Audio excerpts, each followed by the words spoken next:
What are you gonna do with it? I'm gonna give it something socially responsible to do. Can't we just let it go? This thing needs to learn how to adapt, Murph. Gang, let's mask up. Like the rest of us.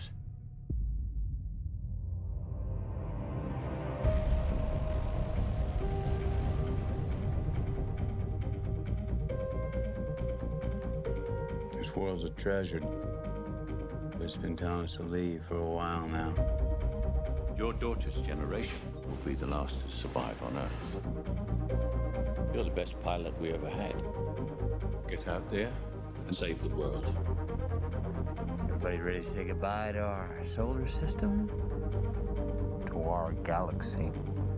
Here we go.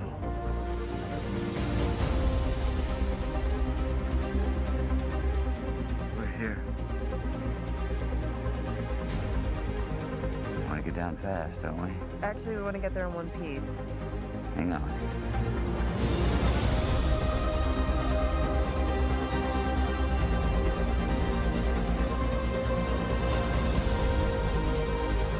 We have a mission. Our mission does not work if the people on Earth are dead by the time we pull it off. Well, we got this far, farther than any human in history. Oh, not far enough. Make it count. Where's the mountains? Those aren't mountains. They're waves. I'm not gonna make it! Yes, you are. Yes, you are. You might have to decide between seeing your children again And the future of the human race. We'll find a way. We always have.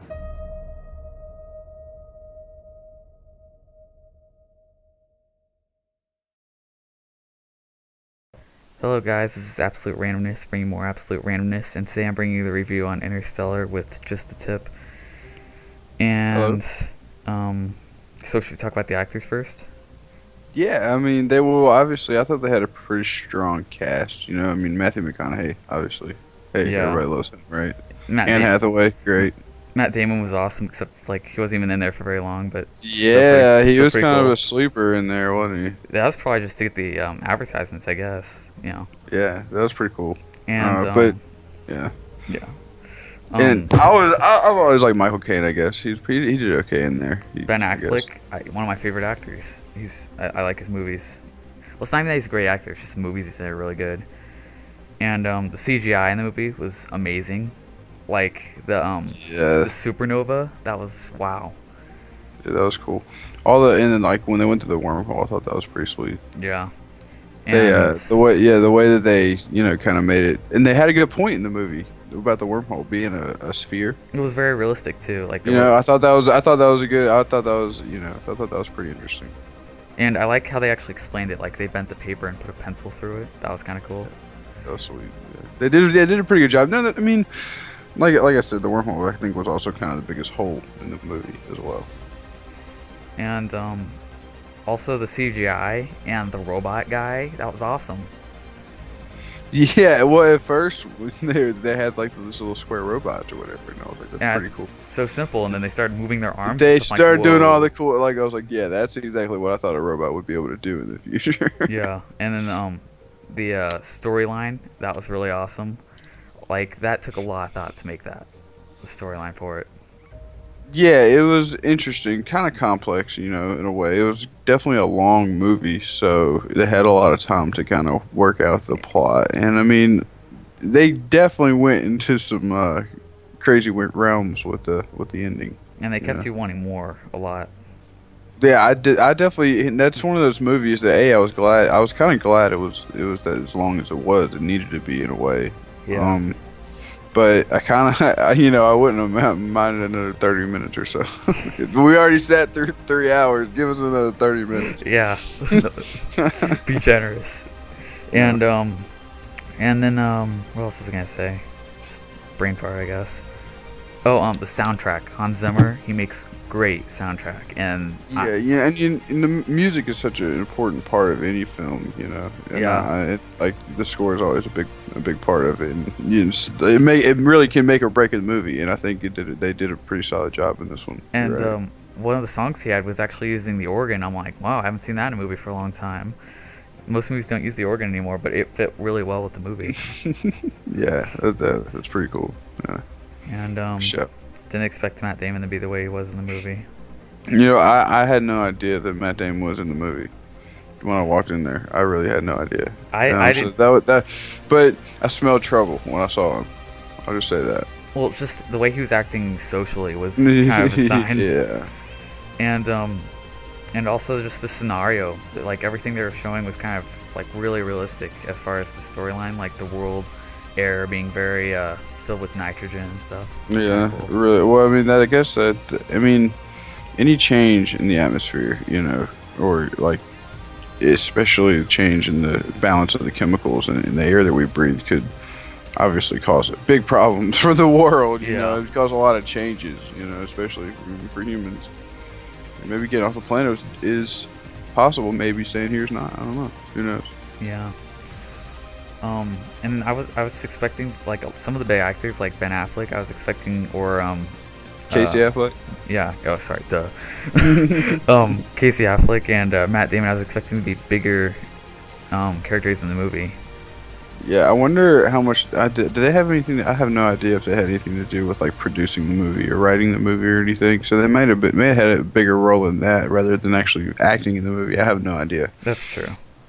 But I don't know. But I thought that Matt Damon's part was very good timing, I guess. Yeah. Like, to bring him into the movie, I was like, oh, okay. And that was pretty cool. Yeah, and the movie really caught imagination as well. Oh yeah, definitely. I mean, that's what it's all about, I guess. You know, in a way. And what was really cool was just the way people were aging really faster than Matthew McConaughey. I thought the way that they, you know, played into the Einstein's theory of relativity, I assume, is what they were playing into, obviously. And there's how they went in and aged differently on a planet that was closer to the black hole rather than, you know, Earth. Yeah, and it made like that was nuts. It made it so sad though, because he's seeing his kids age and he's seeing like that other people that he knows age and stuff, and he's not aging at all. Like he's just watching people's lives pass by him, basically. Yeah, nuts. And then another thing I noticed was I just can't stop talking about the soundtrack. It was just that good. Like during an intense moment, it would be like super loud soundtrack where you couldn't hear anybody talking, and you could hear the rocket ship though and stuff.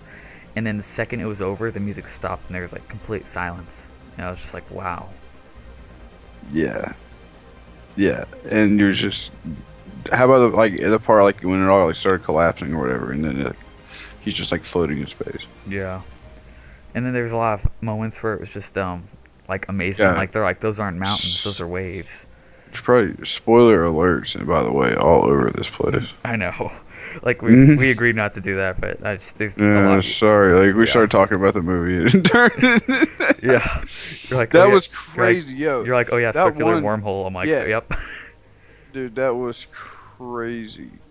And then like seeing that guy get ripped out of the ship by the wave, I was like you're expecting to live. They're like, that won't kill him that off that easily. And then he just gets like ripped from the ship. I was like, whoa. Later, that's it. Yeah, later, hater. That was nuts. Like, can you imagine?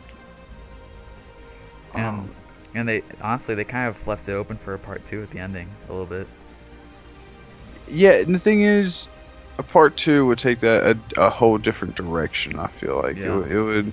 Well, and sometimes I don't know. It would kind of become its own situation. Like sometimes a part 2 ruins. Like the part 2 sucks. Yeah, it did too far. You know, it goes a little too far sometimes. A lot of the times, actually. Like. I heard something about they're making a Nemo 2. I'm like, Nemo 1's fine. Nemo 2's gonna suck. Nemo? How we go from Interstellar to Nemo? I know.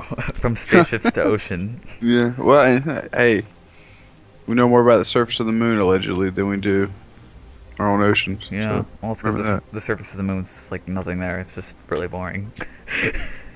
Oh, is it? Yes. And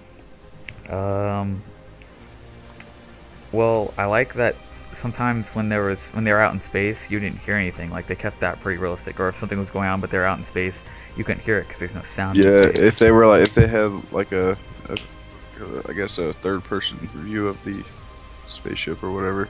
Yeah. Alright guys, well that's the review. Thanks for watching and tune in next time.